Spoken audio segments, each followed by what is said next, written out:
Assalamu alaikum. My name is Haris Ashraf, and today we are discussing about the branches of physics. Now we can see that physics and its branches. अब physics की branches दो types में differentiate हुई हुई हैं. First type उसकी है classical physics and second type है मॉडर्न फिज़िक्स. तो अगर हम सबसे पहले क्लासिकल फिज़िक्स के बारे में कुछ पढ़ लें. Classical physics basically introduced by Newton और इसको न्यूटन फिज़िक्स भी कहते हैं. और ये बिफोर 18th सेंचुरी से पहले इसके अंदर काम होता था. देन अगर सेकंड देखें तो वो है modern physics. Modern physics introduced by Einstein और ये 20th सेंचुरी के बाद इसके अंदर काम होना शुरू हुआ था.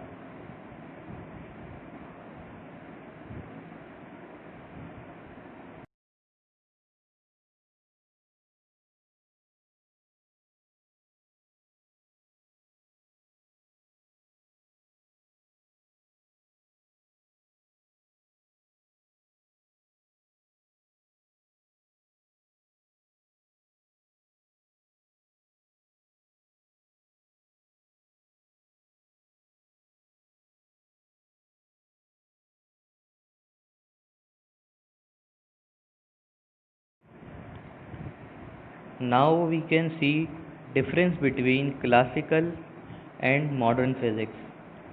Classical physics deal with the object which size is average. कोई भी ऐसा ऑब्जेक्ट जिसकी साइज एवरेज हो, ना उसका साइज ज़्यादा बड़ा हो ना छोटा हो. Second, relatively move with the low speed. उसकी जो स्पीड होगी वो लो हो. जैसे लाइट की स्पीड बहुत ज़्यादा है तो क्लासिकल फिज़िक्स के अंदर कोई ऐसी चीज़ हो जिसकी स्पीड लाइट से कम हो. उसी तरह अगर अब हम मॉडर्न फिज़िक्स का डिफ्रेंशिएट देख लें तो modern physics deal with the very small object and study about small particle. जैसे हम क्लासिकल फिज़िक्स के अंदर बड़े ऑब्जेक्ट की बात कर रहे थे, उसी तरह मॉडर्न फिज़िक्स के अंदर बहुत स्मॉल ऑब्जेक्ट की स्टडी करते हैं और स्मॉल पार्टिकल्स को देखते हैं. अब जैसे हमने क्लासिकल फिज़िक्स की सेकंड पॉइंट देखा था, relatively move with low speed. उसकी जो स्पीड होती है वो लो होती है, जैसे लाइट की स्पीड बहुत ज़्यादा होती है. उसी तरह मॉडर्न फिज़िक्स की जो सेकंड पॉइंट है, almost deal with that object which is nearly with the speed of light. Speed of light की तरह उसका ऑब्जेक्ट इक्वल चलता हो, वो मॉडर्न फिज़िक्स के अंदर आ जाएगा. Now there are some main branches of physics. The physicists have divided the subject physics into various branches. Each branch has acquired a title of full subject nowadays. Many of branches of physics are given below. अब ये almost जो main branches हैं वो है 9, जिसका हम first name पढ़ लेते हैं सबके. जो फर्स्ट ब्रांचेज है उसका नेम है mechanics. Second is electricity. Third is electromagnetism. Fourth is solid state physics. 5 is atomic physics. 6 is nuclear physics. 7 is plasma physics and 8 is biophysics. Then the last is astrophysics. Now we can go and the detail of that branches. First branch is mechanics, the branch of physics which deal with the motion of object or with or without reference of force. All objects which are in motion, जितने भी object हैं वो motion में हो, हरकत में हो, but they are in the limitation. उनकी एक लिमिटेशन भी होनी चाहिए. उनको स्पीड ऑफ लाइट से कम होना चाहिए. फॉर एग्जाम्पल, एक एग्जाम्पल देता हूँ. We hit a football. किसी फुटबॉल को हम हिट करते हैं.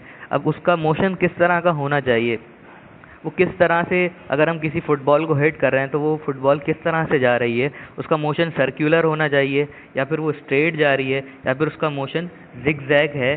तो उसका जो मोशन होगा या किसी चीज़ को हम हिट कर रहे हैं किसी ऑब्जेक्ट को, तो हम उसके मोशन का, उसके कॉजेस पढ़ेंगे मैकेनिक्स के अंदर।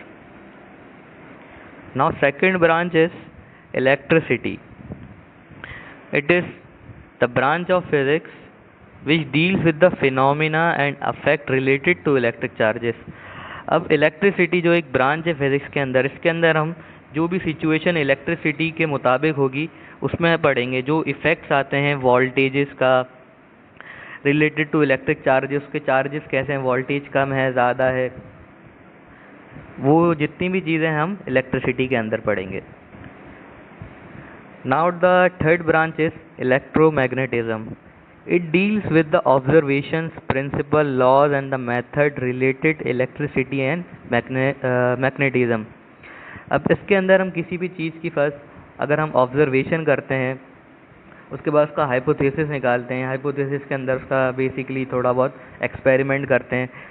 जब हर साइंटिस्ट सेम फील्ड के उसको यस कर देते हैं, जब जाके वो एक प्रिंसिपल बन जाता है या लॉ बन जाता है। तो हम इलेक्ट्रोमैग्नेटिज्म के अंदर इलेक्ट्रिसिटी के बारे में ऑब्जर्व करेंगे, उसका हाइपोथेसिस करेंगे, उसके बाद उसकी प्रिंसिपल एंड लॉज जितने भी होते हैं रिलेटेड इलेक्ट्रिसिटी एंड मैग्नेटिज्म, उसके बारे में हम इलेक्ट्रोमैग्नेटिज्म में स्टडी करेंगे। Now the fourth branch is solid state physics. It is also the branch of physics which deal with the structure and properties of solid material।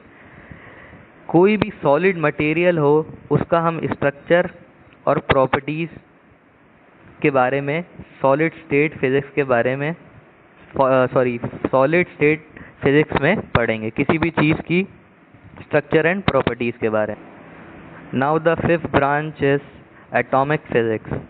The branch of physics which deal with the structure and properties of atom। अब atomic physics के अंदर हम atom के structure और properties के बारे में पढ़ेंगे कि किसी भी एटम के स्ट्रक्चर के अंदर या एटम के अंदर कितनी एनर्जी होती है।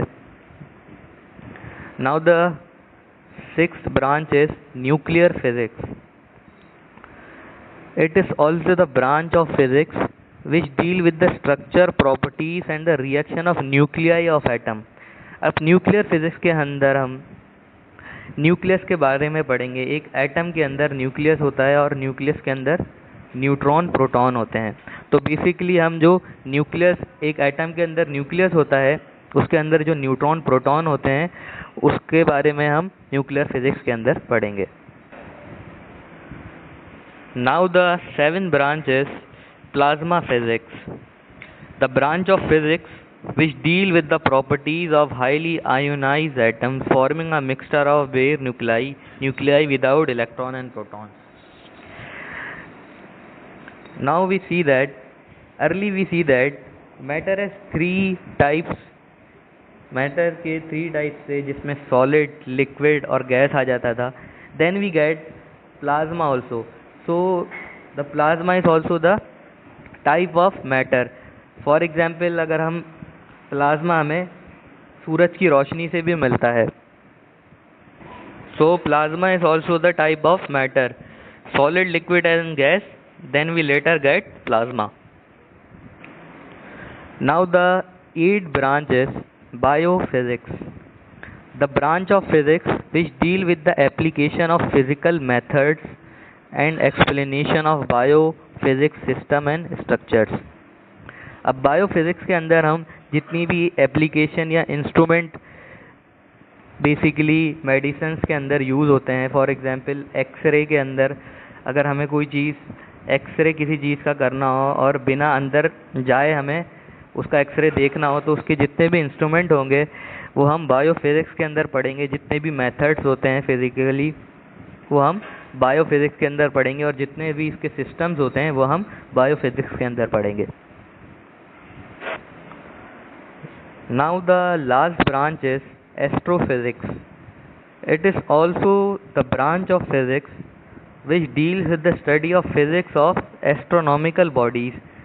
जितने भी स्पेस में एस्ट्रोनॉट्स होते हैं हम उसके बारे में एस्ट्रोफिजिक्स के अंदर पढ़ेंगे। Now this is the all branches of physics. जिनके बारे में आज हमने पढ़ा है।